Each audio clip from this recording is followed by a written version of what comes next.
Welcome to Clock It with AD Bryant. I tell you what, I'm excited today.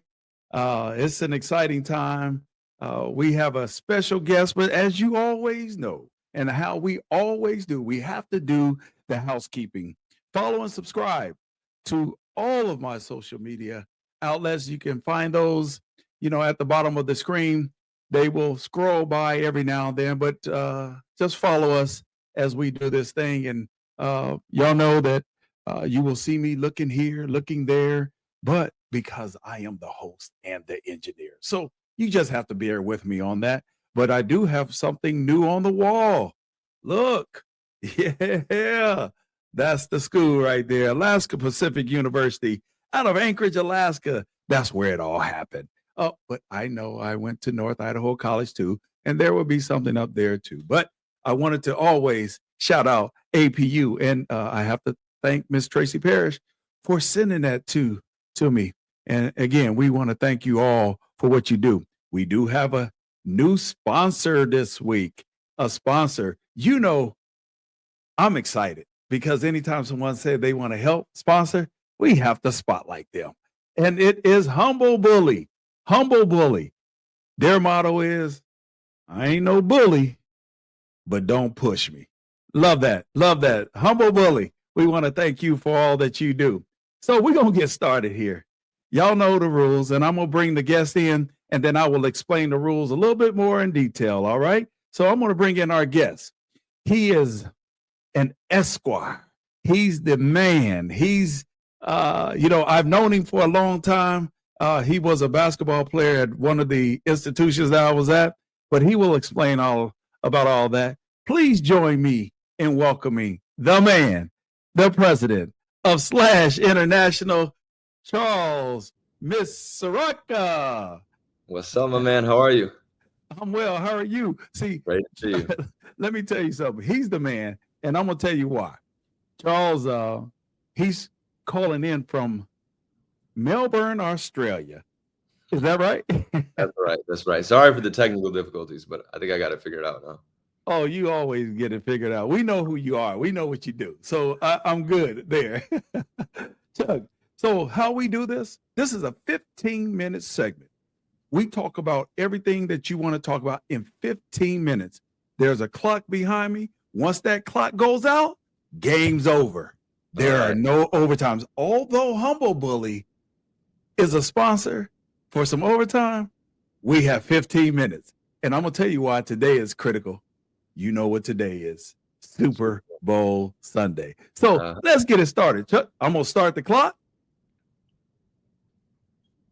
All right, let's go. All right, Chuck, I want you to tell me, just tell us, tell the viewer exactly what you do.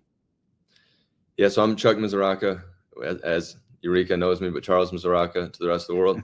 I represent professional basketball players. Most of our guys are fringe NBA guys or high-level overseas guys. I built a niche representing a lot of these guys throughout the years for the past 12 years now. So I'm proud of what we built at Slash, and we're continuing to grow and expand into different markets worldwide.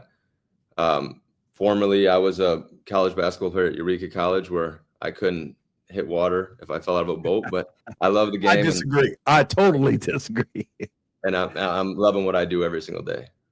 Yeah. Well, I'll tell you what, not only that, you were an outstanding basketball player. Yeah, and again, when I was there as the athletics director, I would tell you the same thing. I thought you were great. You guys had a great team. But tell us, what does Slash mean? Is there an acronym, or is that just the name? Yeah, it represents more than just an athlete. It's basketball player / entrepreneur / family man / everything that person wants to embody. So we help in all different areas of their life, not just on the basketball court. Got you. So you're basically the sports agent for all of these basketball players. So your most recognized clients that you have work with, who is that? Yeah, a lot of guys that, if you know the basketball world, you may know a lot of their names, like Isaiah Austin, James McAdoo, two-time champion with the Warriors, Pierre Jackson, a lot of fringe-level guys that have gone back and forth from the NBA to high-level international leagues. Okay. So do you primarily only work with international leagues, or do you work with both NBA? So we've had many guys that have had opportunities to come back to play in the States, and then a lot of guys that, for whatever reason, didn't make it in the NBA and decided they didn't want to earn a G League salary, and they made NBA kind of money outside of the States. Many people in America don't realize that the spots are so limited from the NBA standpoint, and it is a real grind to go abroad. But when you're making net money, you know, after tax money abroad, it can really put a lot of these guys' families into a different situation where they can earn a lot of money to be able to pursue whatever they want after basketball. No, Chuck. Again, I call you Chuck because I've known you since you were a player. Oh, good. So tell me, you say there are minimal spots. Tell me, just how hard is it to become a pro? And that's the name of the segment. Just how hard is it? We have all of these college basketball players. Heck, I got 20 something on my team here in Alabama. Yeah, what are the chances? It's insane. You know, like back when I played, you know, at an NAIA school, JUCO school, and then last year at the D3 school, like I always wanted to be a pro. I didn't realize how hard that it would be. I think until maybe I was a junior and decided that I needed to pursue the law school route because it's so difficult. I saw a lot of people that came before me that were really, really talented that pursued it and never really made anything out of it. So thankfully, I was able to learn from a lot of people in my early years as an agent and in law school. And what I learned is that the spots are so limited and the pathway is extremely difficult, but it's really important how you go about it depending on your individual circumstance. I get, like, maybe no exaggeration, at least a dozen to 20 emails a week, depending on the time of the year, sometimes even a lot more, from college basketball players that had graduated that just went the wrong route. And a lot of them were actually pretty good players, better than a lot of guys that made money overseas, but they or made it in the G League, etc. So I think there's so many factors and they never ended up, you know, materializing for whatever reason. So I think it's so important that each player recognizes, like, one, what their game is like. That's the most important thing. Two, what their profile is like based on where they went to school, you know, based on positional attributes. So, like, for example, you have a really athletic guy that had limited numbers in college, but he's a freak athlete, you know, like he's probably not going to want to go play in certain leagues in Europe. He's probably going to want to pursue the G League depending on the interest, and vice versa. You have a super skilled guy that couldn't keep up with the G League pace. You know, he's probably going to want to go play in a league where his skill set shows. Same thing with the decision on the NBA versus going to Europe. It's really tough. It's a lot easier for guys now as the two-way spots have expanded in the NBA and they're going younger in the stateside. So you have to really evaluate the interest that you're getting from both sides and be able to hopefully be with a trusted agent that has your best interest in whatever way that makes sense to go. But I think the first thing is having the awareness within yourself to be able to take a step back to realize where am I at right now? Where do I want to be? And how do I get there? And unfortunately, there's like a lot of misnomers out there that a lot of these guys are just making insane money or, you know, like through this process. So I think more transparency is probably needed in this realm. And that's why I'm happy to help in any way I can. Yeah, you have been a tremendous help to me as well. But you were talking about the levels. So there may be 4 levels overseas that you could play? Times that by 15 at least. There's Really? so many levels to this, you know, like even in the NBA, the salaries range so much, but there's so many leagues abroad. Like, for example, most players think it's, you know, it's NBA, G League, and overseas, but like the Euro League is by far stronger than the G League and by far stronger than every other league outside of the NBA, you know. So a lot of the NBA scouts are really watching high level Europe, and a lot of those guys are going back and forth, like the top level. So there's so many levels in domestic leagues and international competitions within Europe, and that's not even counting other leagues outside of the world, like Australia, where we're at now, or China or Japan, where guys want to make a lot of money but don't care as much about getting back to the NBA. So there's so many places guys can play, and then some guys they just waste so many years in the G League making such a minimal salary when they could be making a lot more money, but they want to pursue the NBA side. And I respect everybody's decision on what they do. I just think they should be informed in what that decision means, both now and for the future. So what you just told me was, if I wanted to continue to play and my skill set was at the NAIA level, that there's a spot for me overseas in some league? Maybe, but it's just so hard. If you don't graduate from a good reputable Division I school, Yeah. and you don't have good numbers like Mhm. double digits, it's really hard, and it's a lot harder for guards than it is bigs. The bigs, they have it a lot easier because they're much more needed, in the positions. Each league has so many import spots, and usually there's a need more for bigs. So it really depends. But the best way, let's say you were graduating from an NAIA school or a D3 school or a D2 school or low numbers at a D1 school, is to get seen in person where your profile isn't as important. So there's different events during Summer League in Vegas where a lot of international scouts will come out at the mid to lower levels where they'll get to see the guy firsthand, and that will take place of what they're lacking profile wise for whatever reason from where they played. So there's been many, many examples of guys. I mean, look at guys like Mike James, who are one of the best, the best EuroLeague player arguably of all time, who's made so much money. There's rumors his first contract was like $500 in Israel, so there's so many examples of guys that worked the ladder up that didn't have a huge profile coming out of college, but are just really, really good. And once you get into the pro level, whether it's on the G League side or the NBA side or the European side, all that kind of goes out the window as you build and you show yourself, and vice versa. There's so many guys with big profiles fell out of the NBA that came overseas that just couldn't handle the game, and they phased out very, very quickly. So what I'm trying to say, though, is getting seen in person makes up for a lot of what you're lacking profile-wise. Got it. So when you are, as an agent, what are you looking for when it comes to marketing a player? I mean, and even representing them, what are the three attributes that you're looking for? For me, it's hard to put into words because I have this feeling now towards like the personality character that is most important to me, because we're really investing a lot of resources in terms of time and energy. And it's not just transactional for us. Like, we really enjoy this process and are there from the beginning to the end. And so that requires a lot of hours being spent.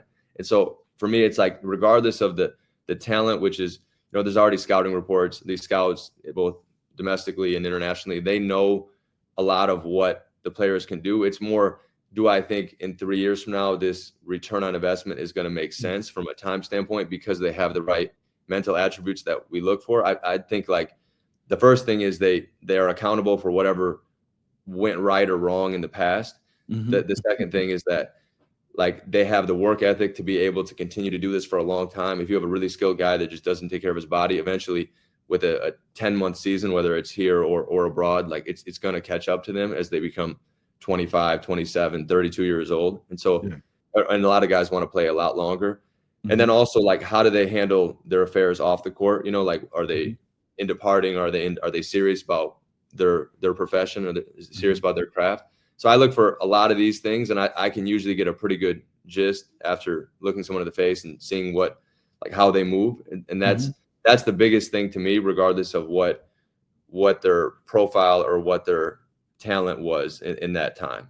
Of course, that's extremely important, but once we know that realm of guys that we usually work with, which is this fringe NBA, high-level international guy, it's what separates them is the it factor. Right. So when you go into a room, you're talking to the general managers, am I correct? Yeah, we're usually calling the GM, sometimes directly to the coaches. Every team is handled differently. Sometimes coaches have a lot more decision making. Sometimes their responsibility is solely to coach the team, and the management is involved. It could be sometimes the president or the higher ups that really make the decisions. There's like a lot of turmoil, and the turnover is high in this realm, just like it is in the basketball world, where sometimes that guy's job, is very short lived, and so you have to go to the one that is really going to be there for a long time. So every situation with all of these teams is different depending on who the actual decision maker is at the end of the day. Got it. So as a person, as a GM, as you go in about to really talk about your client, do they talk about their social media? Yeah, that's in a negative way. It's brought up, so it can hurt you more than it can help you by far. I think a lot of players, I've heard things from some players' wives that like, oh, we need a better social media, that way he can get these deals. But that's not really what they're hiring you for, but the social media can definitely go against their interest. If they're posting stuff that is not going in line with the vision of that team, then of course it can hurt you. But they're truly hiring you to be a professional basketball player, and it's less about whether you have 300K followers or 30K followers. It's more about what. Now, I'm not saying that doesn't help for your individual standpoint marketing wise, and it's something you should build out, and it's very important. But your social media, if done the wrong way, it can hurt you more than it can help you in today's day and age. Got you. So, okay, I'm a player, and my social media, I'm not much of a social media guy, but I'm at the Division I level at a low major, okay? But I'm averaging about 10, 12 points a game. And my skill set is to be a true point guard. Is there some place for me? Like, I know the game has evolved, but is there some place for me that I can make $5,000 a month? Yeah. And surprisingly, the true point guard still exists in Europe a lot more, especially if they have good positional size. It's not like positionless NBA. The game is so different in Europe and the NBA. So it's definitely a coveted spot, especially if they're a good sized point guard with high IQ. So there definitely is. It just depends on getting into the right fit early on, because that first year is so critical for any pro, whether that's in the stateside or internationally. If that first year goes right, boom, everybody at the higher levels want you, and vice versa if it doesn't. So it's really important to know like where you're getting into in that first spot too. And it's like the wild west, this international market. So it can be hard for a player to know, like, where am I even going, let alone what's it going to be like. So they can be traded at any point when they're overseas too, right? That's the hard part contractually. In the NBA, they have standard contracts where everything is very clear, and they have a CBA that governs everything. But the international world is like the wild west. So it really depends on what your contract says. So if you give them the rights to trade you, then they have the rights to trade you. If you have a non-guaranteed contract, then you have a non-guaranteed contract. But if you have certain provisions that allow you to have more control over your contract, then that goes in your favor. So a lot of these players and a lot of their agents, unfortunately, in the international game, they don't know what they're really getting into until they learn the hard way, and they're cut because of an injury, they're cut because of one bad game, or they're shipped off somewhere else because they didn't understand what their contract really said. And so it really depends. On the international side is way more risky, and there's so many more teams, so it's almost much more difficult to navigate that side of the water. So you're saying, in a nutshell, and I know we got 40 seconds left. Sorry for the rant. No, that's perfect. What you're saying is most people should get an agent and not try to do it on their own because of things like that. No, by far. Trying to save the 10% agent fee, it would make no sense, because you get burned the hard way, and it could cost you 3 years of your career. Wow. If you go to the wrong spot and it goes wrong, that next year's calls are not going to come in the same way. Wow. Chuck, it's been great, but I do have to ask this. It's Super Bowl. Who is your pick? Man, it's hard to bet against the 49ers. How about you? Okay, the game is over. Perfect timing. However, I'm going to say, it's hard to bet, but I do want the Eagles to win. Nice. Hey, listen, it's been fun, Chuck. Listen, I'm telling you, you have been a stellar person. You've been stellar to me. You've been great. I appreciate everything you have done for me and everybody that you work with. But say that again. The feeling is mutual, really. I appreciate it. Yes. And for everybody to know, I know Chuck is my agent as well. So I just thank you all for viewing. But as you know, I tell you to be humble, stay humble, but more importantly, be your best, because it's just a game. God bless. Peace. Thank you. Take care.